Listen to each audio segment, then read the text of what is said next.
Hello mes Julicious, comment vous allez? J'espère que tout le monde va bien. Aujourd'hui, je suis contente de vous retrouver. Vous savez qu'on est mercredi. Qui dit mercredi dit... Normalement, vous allez tous crier chez vous, Make up focus! Vous imaginez quand j'aurai le Julicious Show, vous serez tous derrière là et vous direz Make up focus! Avec un petit jingle. Bon bref, oui, je sais, il n'y a pas eu les Make up focus les mercredis d'avant, je sais. Vous avez le droit de me le dire. Bon, ça va pas, si ça va me motiver un peu plus peut-être. Non, c'est pas une question de motivation, c'est pas que je suis pas motivée, hein. C'est que c'est... Bon, bref, là je raconte ma vie. Donc, on se retrouve dans un Make Up Focus et aujourd'hui je vais vous parler, donc comme on a eu des fortes chaleurs, l'été ou le printemps, on sait pas trop, a décidé, non c'est pas encore l'été, mais le printemps a décidé d'arriver même un petit peu trop, quand même quand on a frôlé les 33 degrés. D'un seul coup, tout de suite, notre corps et notre teint, ils ne sont plus habitués.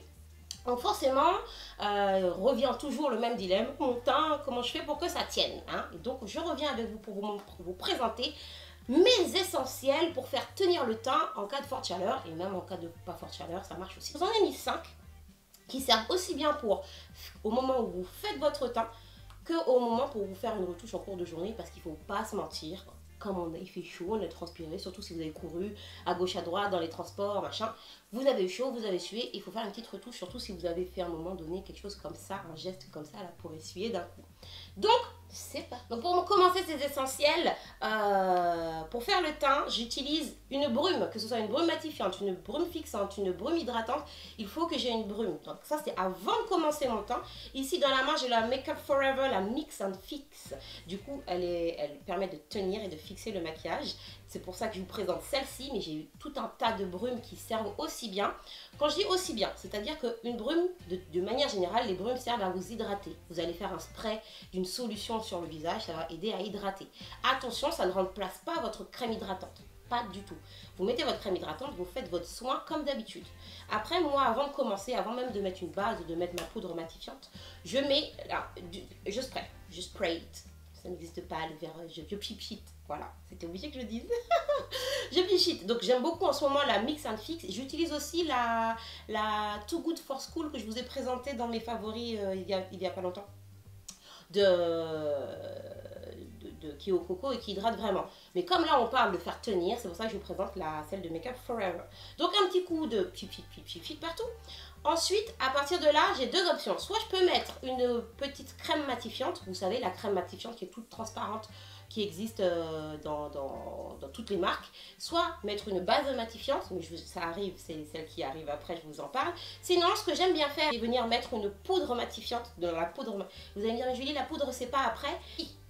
Vous pouvez la mettre après, mais du coup, si vous avez une poudre matifiante transparente, ici, là, c'est la Master Fix de Maybelline, vous allez la mettre partout sur le visage, mais vraiment en très légère couche. De toute façon, il faut que vous en choisissiez une qui est assez légère. Vous en avez, de toute façon, je vous ferai après hein, mon top 5 de mes poudres matifiantes préférées, parce que j'ai pas mal de choses à vous dire sur les poudres matifiantes. En ce moment, j'utilise celle-ci, que j'ai depuis un petit moment, qui est vraiment très fine. Je suis un peu compliquée en poudre matifiante. Pourquoi? Parce qu'avec ma carnation, ça peut, comme c'est blanc, même si c'est dit transparent, ça peut vite griser si vous en mettez trop. Et il y en a certaines même sans en mettre trop qui grisent. Ici, celle-ci, elle a été, je l'ai validée. Parce que quand je vais l'appliquer au pinceau, ben j'ai pas du tout ce côté gris. Sur les photos, j'ai pas ce côté silver qui apparaît, qui est tout moche. Et surtout, elle matifie dans un seul coup. Donc ici, c'est une poudre libre. Donc qu'est-ce que je fais? J'hydrate, nanana, j'ai fait mon teint, j'ai fini, je m'apprête à me maquiller. Je fais un spray, un pipit de ma brume juste avant. Je viens prendre un petit peu de cette poudre matifiante. Ça n'a vraiment pas besoin d'en mettre beaucoup. Je mets absolument partout. Voilà. Avant d'être maquillée, hein, je vous dis. Hein. Voilà. Et après, je vais commencer mon maquillage. Soit je vais venir mettre mon fond de teint tout de suite, si vous mettez votre fond de teint ou ce que vous mettez, votre fluide, votre bébé crème, quel que soit, je mets ça après. Si vraiment je sais que il va faire extrêmement chaud ou que j'ai un teint en ce moment qui ne tient vraiment pas, je vais ensuite venir avec le produit suivant qui est à ce moment-là ma crème matifiante. Attention, pas celle en silicone. La petite en silicone qui est transparente dont je vous parlais juste à l'instant, je combine pas avec ça. Je combine pas avec la poudre matifiante. C'est-à-dire que c'est soit je mets la petite en sérum, là, la petite en crème transparente ensuite le teint, soit je pchite, je mets ça, je peux combiner avec ici, et là vous allez me dire, mais c'est quoi la différence? Ben là, c'en est encore une de chez Make Up Forever, c'est la Step 1, la base matifiante, elle n'est pas transparente. C'est pas la couleur qui change quoi que ce soit, c'est la composition. C'est-à-dire qu'ici, vous avez un petit peu plus d'agent crémeux, je vais dire ça comme ça pour que vous puissiez comprendre, que dans celle qui est transparente, qui est presque entièrement du silicone. Et silicone plus silicone, puisque ici vous avez aussi de la silice, c'est ça qui permet de faire que ça va lisser votre teint, que ça va matifier, oui, parce que avec cette poudre, ce genre de poudre, en format loose, ça va tout de suite apporter une espèce de côté smooth.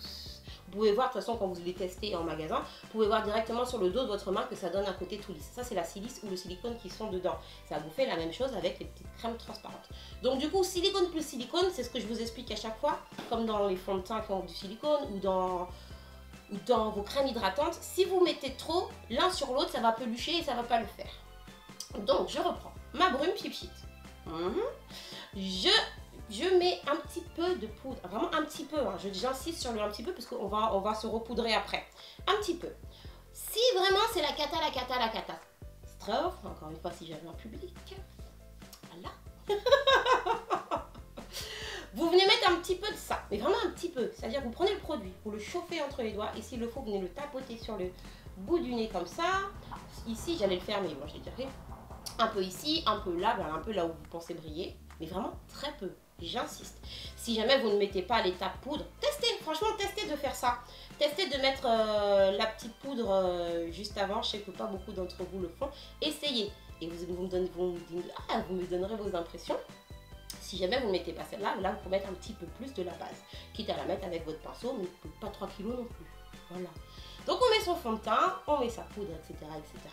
Votre anti-cerne, ce que vous avez à faire. Et après, vous poudrez. Deux options. Soit vous voulez quelque chose de léger, de peu couvrant, et vous poudrez avec une poudre translucide. Donc on reprend la même poudre que vous aviez tout à l'heure, votre poudre matifiante. Soit vous avez une poudre de teint, c'est-à-dire qui est colorée, qui est à votre teint. Vous pouvez la mettre.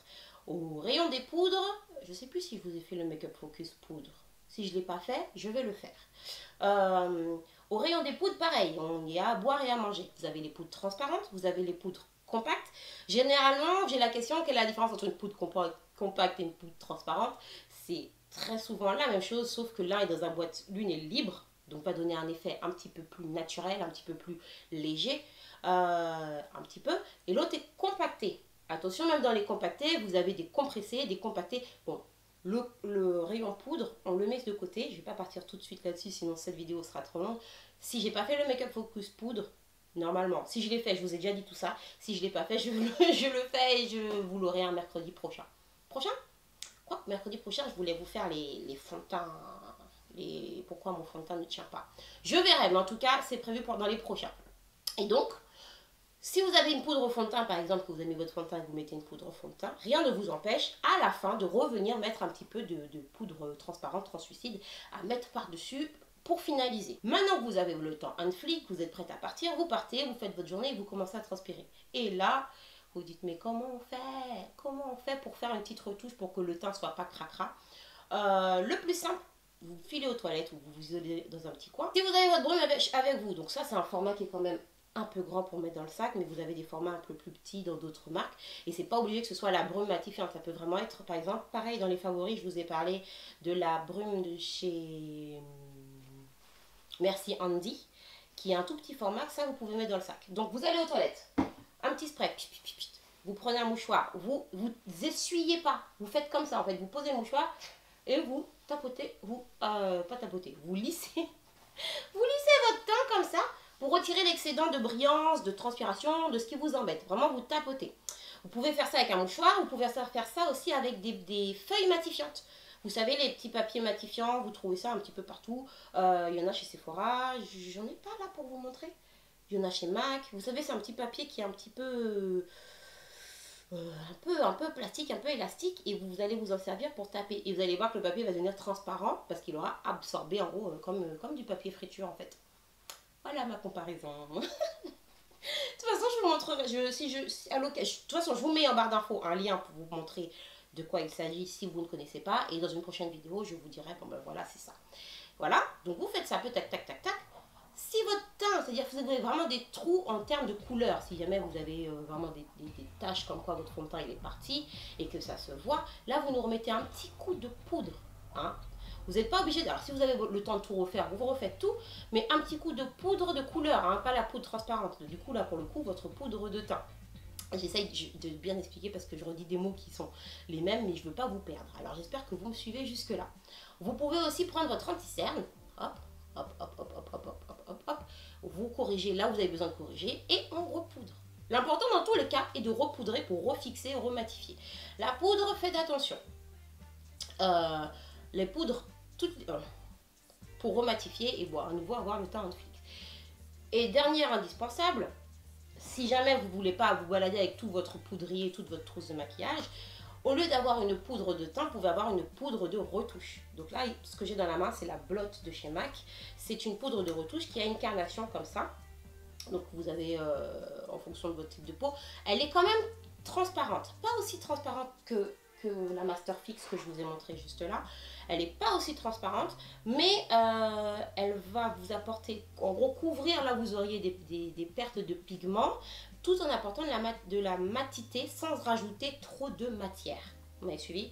C'est-à-dire que ça va remettre de la couleur, ça va éliminer la brillance et matifier, mais surtout, ça ne va pas rajouter du produit, trop de produit pour ne pas avoir cet effet keki qu'on peut avoir en fin de journée quand on a trop de matière. Et surtout, pour que vous puissiez rester à l'aise dans votre teint et pas sentir comme quoi vous avez trop de choses sur la peau.